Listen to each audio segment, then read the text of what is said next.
Hello, good afternoon. Today we are going to study the elimination reactions.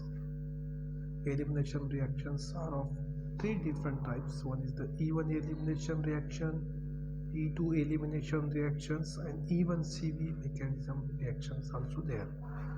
Now we are focusing on the E2 based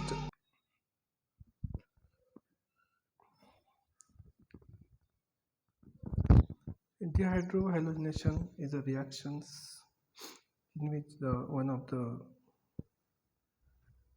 group is eliminated by using the base, and after eliminations there is a formation of the alkenes. In each elimination reaction there is a formation of the alkenes. So in this 1-bromo 1,2 diphenyl propane is boiled with the alcoholic KH. So in this case the alcohol base may be changed. It may be an AOCS3, sodium methoxide can be also the base, act as the base. So formation of the alkene of the reactions. It is second order reactions because the rate of the reactions depends on the concentration of both the alkyl halide and the base. Solution, or with methanol as the solvent. With methanol as the solvent. And just so we get a little practice of naming, let's see, this is 1, 2, 3, 4 carbons. So it has bute as a prefix, no double bonds or triple bonds. So it is butane. And we have a chloro group here. So if we start numbering at the side closest to it, 1, 2. So it's 2 chloro. This is 2 chlorobutane. So let's think about what might happen. 2 chloro. This is 2 chlorobutane. So let's think about what might happen here. So the first thing, let me just redraw the molecule right there. The first thing you need to realize is this sodium methoxide, it is a salt. It is, when it's not dissolved, it's made up of a positive sodium cation.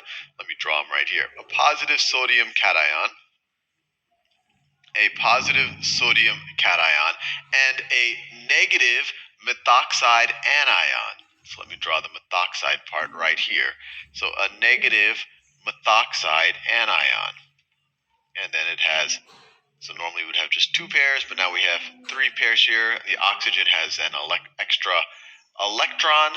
The oxygen has an extra electron. Actually, let me draw another electron as the extra electron. This will be useful for our mechanism. So it could be any of them. But the oxygen has an extra electron, has a negative charge. In solid form, when they're not dissolved, they form an ionic bond and they form a crystal-like structure. It's a salt. But when you dissolve it in something, in a solution, in this case we have methanol as the solution, they will dissociate from each other.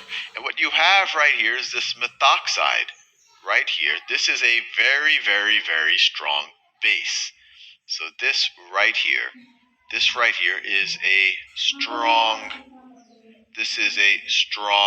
base. And if you use the Lewis definition of a base, that means it really, really, really wants to give away this nucleus to something, this electron to something else. If you use the Bronsted-Lowry definition, this means that it really, really, really wants to take a proton off of something else. And in this situation, that is exactly what it will do. And I'll just give you I'll actually give you the most likely reaction to occur here, and we'll talk about other reactions and why this is the most likely reaction in future videos. So it wants to nab a proton. It is a strong base. It wants to give away this electron. So let's say that it gives away this electron. It gives away to this electron to this hydrogen right over here. Now, this hydrogen already had an electron.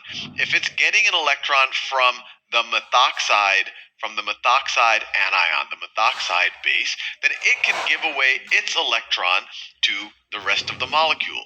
So now it can give away this electron to the rest of the molecule. Now, carbon won't need the electron. Carbon doesn't want to have a negative charge.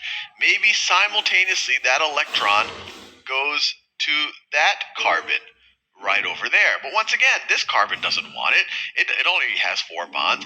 But what we see is we have this chloro here. This is a highly electronegative, I guess you could call it a group right now. The chlorine is very electronegative. So the whole time the chlorine was already tugging on this electron right here.